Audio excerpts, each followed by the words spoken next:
Hello everyone, welcome to online study YouTube channel. Online study YouTube চ্যানেলে আপনাদের সবাইকে এই ভিডিওতে স্বাগত।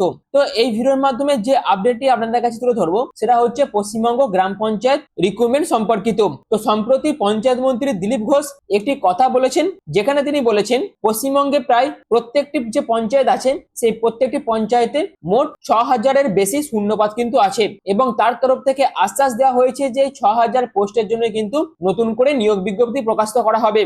অর্থাৎ এই যে নতুন নিয়োগ বিজ্ঞপ্তি গ্রাম পঞ্চায়েতে নিয়োগের জন্য প্রকাশিত করা হবে এবং সেই নিয়োগ বিজ্ঞপ্তিতে আবেদন করার জন্য আপনাদের কি কি ক্রাইটেরিয়া ফুলফিল করতে হবে সবকিছু আপনাদের কাছে আমি এই ভিডিওর মাধ্যমে আলোচনা করব। অর্থাৎ ওয়েস্ট বেঙ্গল গ্রাম পঞ্চায়েত রিক্রুটমেন্ট 2026, যেখানে আপনাদের অনলাইন পদ্ধতিতে আবেদন করতে হবে এবং এই ভিডিওর মাধ্যমে জেনে নিন এখানে আবেদন করার জন্য এলিজিবিলিটি ক্রাইটেরিয়া থেকে এক্সাম ডেট, অর্থাৎ কবে আপনাদের নোটিফিকেশন প্রকাশিত হতে পারে, কবে আপনাদের পরীক্ষা হতে পারে, যাবতীয় কমপ্লিট তথ্য সবকিছু আপনারা এই ভিডিওর মাধ্যমে জেনে নিন। তো এইরকমই বিভিন্ন আপডেট পাওয়ার জন্য অবশ্যই চ্যানেলটিকে সাবস্ক্রাইব করে পাশে থাকা বেল আইকনটি অল করে রেখে দেবেন, যাতে যে কোনো ধরনের ভিডিওর আপডেট সবার আগে পেয়ে যেতে পারেন তার জন্য। এবং অবশ্যই ভিডিওটি ভালো লাগলে ভিডিওটিকে বেশি বেশি করে শেয়ার করবেন। তো চলুন বিস্তারিত তথ্য নিয়ে আমি মূল ভিডিওতে চলে যাচ্ছি। তো সবাইকার প্রথমে দেখে নেব এই যে পশ্চিমবঙ্গ গ্রাম পঞ্চায়েতের তরফ থেকে যে নতুন নিয়োগ বিজ্ঞপ্তি প্রকাশিত করা হবে, যে নিয়োগটি করবে গ্রামোন্নয়ন দপ্তর পশ্চিমবঙ্গ সরকারের তরফ থেকে কিন্তু এই রিক্রুটমেন্টটি করা হবে, যেখানে প্রত্যেকটি জেলা স্তরের সিলেকশন কমিটি থাকবে, অর্থাৎ ডিএলএসসি দ্বারা কিন্তু এই পুরো নিয়োগটি কিন্তু করা হবে।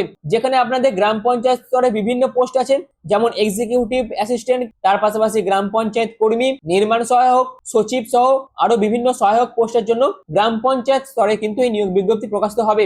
এছাড়াও পঞ্চায়েত সমিতি স্তরে আরো বিভিন্ন পোস্ট আছে, যেমন অ্যাকাউন্টস ক্লার্ক, তারপর ব্লক ইনফরমেটিক্স অফিসার থেকে শুরু করে clerk cum typist, data entry operator, peon সহ বিভিন্ন পোস্টের জন্য কিন্তু নিয়োগ বিজ্ঞপ্তি প্রকাশিত হবে। এবং এর পাশাপাশি জেলা পরিষদ স্তরে আপনাদের লোয়ার ডিভিশন অ্যাসিস্ট্যান্ট থেকে শুরু করে stenographer, group D, district engineer সহ বিভিন্ন পোস্টের জন্য কিন্তু নিয়োগ বিজ্ঞপ্তি প্রকাশিত হবে।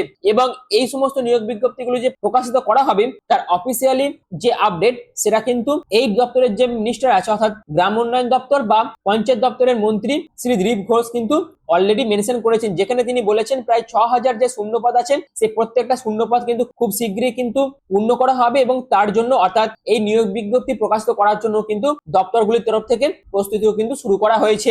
এবং এই সমস্ত পোস্টে আবেদন করার জন্য আপনাদের যোগ্যতার কি প্রয়োজন আছে, যেখানে গ্রাম পঞ্চায়েত কর্মী পোস্টের জন্য অষ্টম শ্রেণী পাস বা গ্রুপ ডি বা পঞ্চায়েত সমিতি পিয়ন পোস্টের জন্য আপনাদের ক্লাস 8 পাস করে থাকলেই আপনারা কিন্তু আবেদন করতে পারবেন।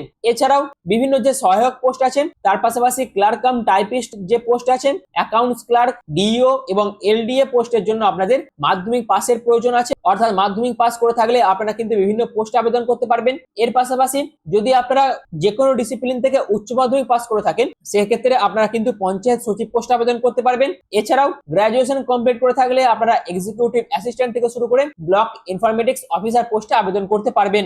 এছাড়াও যারা সিভিল ইঞ্জিনিয়ারিং এর উপর ডিপ্লোমা কমপ্লিট করবেন তারা কিন্তু নির্মাণ সহায়ক বা সাব অ্যাসিস্ট্যান্ট ইঞ্জিনিয়ার পোস্টে আবেদন করতে পারবেন। তো এই হচ্ছে পুরো বিষয়টা। এবার চলুন আপনাদের কেমন কি শূন্যপদ থাকতে পারে সেই বিষয়টা আলোচনা করছি। যেখানে আপনাদের গ্রাম পঞ্চায়েত কর্মী পোস্টের জন্য প্রায় 3000 শূন্যপদ আছেন, এক্সিকিউটিভ অ্যাসিস্ট্যান্ট পোস্টের জন্য প্রায় 1000 শূন্যপদ আছেন, নির্মাণ সহায়ক পোস্টের জন্য প্রায় 700টি মতন ভ্যাকেন্সি আছে, সেক্রেটারি পোস্টের জন্য প্রায় 600টি মতন শূন্যপদ আছে এবং বাদবাকি আদার্স যে সমস্ত পোস্টগুলো আছে যেমন ক্লার্ক, ডিইও আরো অন্যান্য যে পোস্টগুলো আছে এগুলো কিন্তু জেলা অনুযায়ী ভ্যাকেন্সি কিন্তু আলাদা হতে পারে।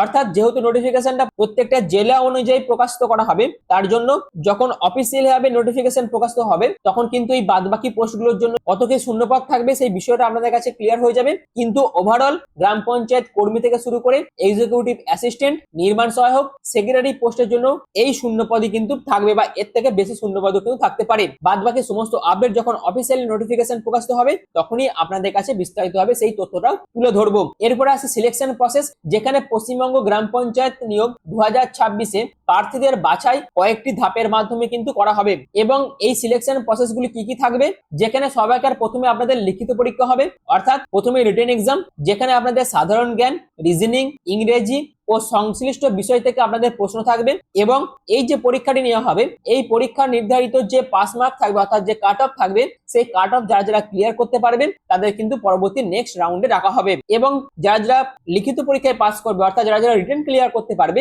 তাদের পরবর্তীকালে ইন্টারভিউ নেওয়া হবে, যেখানে ব্যক্তির অর্থাৎ প্রার্থীর ব্যক্তিত্ব থেকে শুরু করে যোগাযোগ দক্ষতা ও কাজের বিষয়ে ধারণা কিন্তু যাচাই করা হবে এবং এরপর আপনাদের ডকুমেন্ট ভেরিফিকেশন হয়ে সিলেকশন প্রসেস কমপ্লিট করা হবে। তো এই হচ্ছে পুরো বিষয়টা। তো যারা যারা পঞ্চায়েতের তরফ থেকে এই যে নিয়োগ বিজ্ঞপ্তি প্রকাশিত করা হবে এখানে যারা যারা আবেদন করতে ইচ্ছুক আছেন তারা অবশ্যই এখন থেকে প্রিপারেশন শুরু করুন। খুব শীঘ্রই কিন্তু এই নোটিফিকেশনটি প্রকাশিত করা হবে এবং আবেদন প্রসেসও শুরু হবে।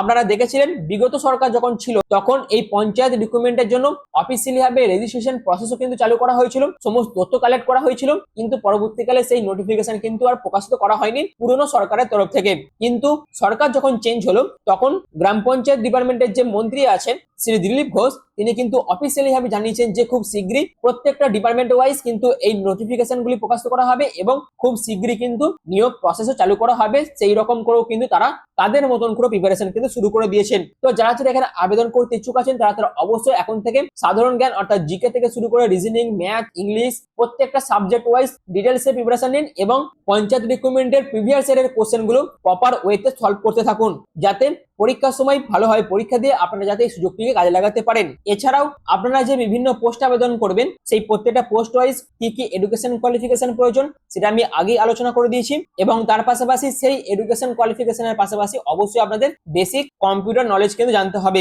এটা কিন্তু বাধ্যতামূলক রয়েছে, অর্থাৎ আপনারা যদি ক্লাস 8 অথবা মাধ্যমিক অথবা উচ্চ মাধ্যমিক অথবা গ্রাজুয়েশন অথবা আপনাদের যদি ডিপ্লোমা কমপ্লিট থাকে এবং তার পাশাপাশি যদি আপনারা বেসিক কম্পিউটার নলেজ যদি আপনাদের থেকে থাকে সেক্ষেত্রে অবশ্যই আপনারা বিভিন্ন পোস্টে আবেদন করতে পারবেন। এরপর আসি বয়স সীমা অর্থাৎ এজ লিমিট, যেখানে আপনাদের বয়স যদি মিনিমাম 18 বছর হয় এবং ম্যাক্সিমাম যদি 40 বছর হয় সেক্ষেত্রে অবশ্যই আপনারা আবেদন করতে পারবেন এবং এই এজ লিমিট সংক্রান্ত পশ্চিমবঙ্গ সরকার সম্প্রতি একটি নির্দেশিকা জারি করেছে, সেটা হচ্ছে প্রত্যেক প্রার্থীকেই কিন্তু 5 বছর করে এজ রিল্যাক্সেশন দেওয়া হবে সরকারি চাকরির ক্ষেত্রে। এক্ষেত্রেও কিন্তু সেটি প্রযোজ্য হবে এবং তার পাশাপাশি এসসি এবং এসটিদের ক্ষেত্রে 5 বছর, ওবিসিদের ক্ষেত্রে 3 বছর করে এজ রিল্যাক্সেশন থাকবে। এই হচ্ছে পুরো বিষয়টা। এবারে আসে সিলেকশন হয়ে যাওয়ার পর আপনাদের কত টাকা বেতন থাকবে, যেখানে আপনাদের গ্রাম পঞ্চায়েত কর্মী পোস্টের জন্য 22,000 টাকা থেকে 28,000 টাকার মধ্যে বেতন থাকবে, এক্সিকিউটিভ অ্যাসিস্ট্যান্ট পোস্টের জন্য 29,000 টাকা থেকে 35,000 টাকার মধ্যে বেতন থাকবে, নির্মাণ সহায়ক পোস্টের জন্য 32,000 টাকা থেকে 38,000 টাকার মধ্যে বেতন থাকবে, সেক্রেটারি পোস্টের জন্য 35,000 টাকার মতো বেতন থাকবে। এছাড়াও ক্লার্ক ডিও পোস্টের জন্য 20,000 টাকা থেকে 25,000 টাকার মধ্যে বেতন থাকবে। এছাড়াও এই বেতনের পাশাপাশি ডিএ থেকে শুরু করে এইচআরএ সহ আরো অন্যান্য সরকারি সুবিধাও কিন্তু আপনারা পেয়ে যাবেন। এছাড়াও সিলেকশন প্রসেসটা আমি আগে আলোচনা করেছি, যেখানে আপনাদের written exam, computer test, interview, documentation হয়ে আপনাদের সিলেকশন প্রসেস কমপ্লিট করা হবে, যেখানে আপনাদের ওএমআর ভিত্তিতে পরীক্ষা নেওয়া হবে, যেখানে আপনাদের English, Bangla, maths, general knowledge থেকে শুরু করে রিজনিং সহ 4টি টপিক থেকে 5টি টপিকের মধ্যে থেকে আপনাদের প্রশ্ন করা হবে। অর্থাৎ পরীক্ষা সিলেবাস যেখানে ইংলিশের উপর যে সমস্ত টপিকগুলি কভার করা হবে তার মধ্যে থাকবে grammar, synonym, antonym, sentence correction, vocabulary, comprehension, one word substitution, idioms থেকে আপনাদের প্রশ্ন থাকবে। বাংলা থেকে আপনাদের বাংলা ব্যাকরণ, সমার্থক শব্দ, বাংলা বানান, বাংলায় প্রতিশব্দ, বিপরীতার্থক শব্দ, বাংলা প্রবাদ ও বাণী, বাঙালির ইতিহাস ও সংস্কৃতি থেকে আপনাদের প্রশ্ন থাকবে।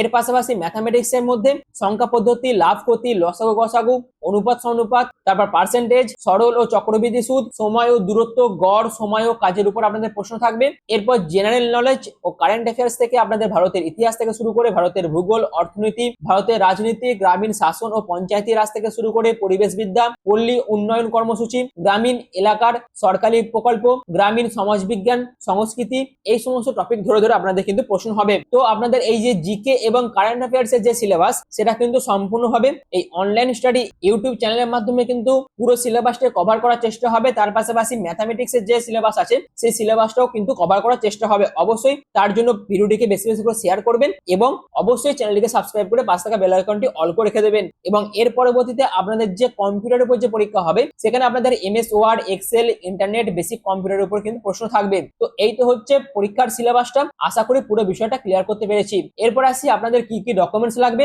যেখানে আপনাদের মাধ্যমিকের অ্যাডমিট কার্ড সার্টিফিকেটের প্রয়োজন আছে এবং রেজাল্টের প্রয়োজন আছে।